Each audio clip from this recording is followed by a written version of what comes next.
Thiruvananthapuram SIT ആശുപത്രിയിൽ electric റൂമിലെ ഉപകരണങ്ങൾ ക്ലാവ് പിടിച്ച നിലയിൽ. ഉപകരണങ്ങളുടെ അറ്റകുറ്റപ്പണി കൃത്യമായി നടക്കാത്തതാണ് ഇന്നലെ വൈദ്യുതി മുടങ്ങാൻ ഇടയാക്കിയതെന്നാണ് പ്രാഥമിക നിഗമനം. ആരോഗ്യമന്ത്രിയുടെ രാജി ആവശ്യപ്പെട്ട് കോൺഗ്രസ് SITയിലേക്ക് മാർച്ച് നടത്തി.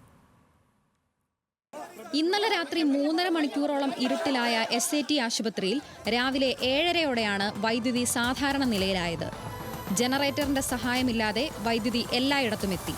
വൈദ്യുതി തടസ്സപ്പെടാൻ കാരണം SITയിലെ ഇലക്ട്രിക് വിഭാഗത്തിന്റെ വീഴ്ചയാണെന്നാണ് പ്രാഥമിക നിഗമനം. ഇലക്ട്രിക് റൂമിൽ ഉപകരണങ്ങൾ ക്ലാവ് പിടിച്ച നിലയിലാണ്. കൃത്യമായ അറ്റകുറ്റപ്പണി നടത്താത്തത് വൈദ്യുതി തടസ്സത്തിന് കാരണമായെന്ന് ആരോഗ്യവകുപ്പ് വിലയിരുത്തുന്നു. അന്വേഷണ റിപ്പോർട്ടിന്റെ അടിസ്ഥാനത്തിൽ നടപടിയെടുക്കാനാണ് തീരുമാനം.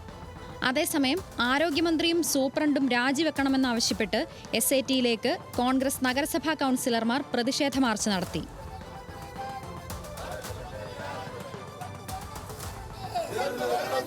SITയിൽ വൈദ്യുതി മുടങ്ങിയതിൽ ഉത്തരവാദിത്വമില്ലെന്നാണ് KSEBയുടെ വിശദീകരണം. ന്യൂസ് മലയാളം, തിരുവനന്തപുരം.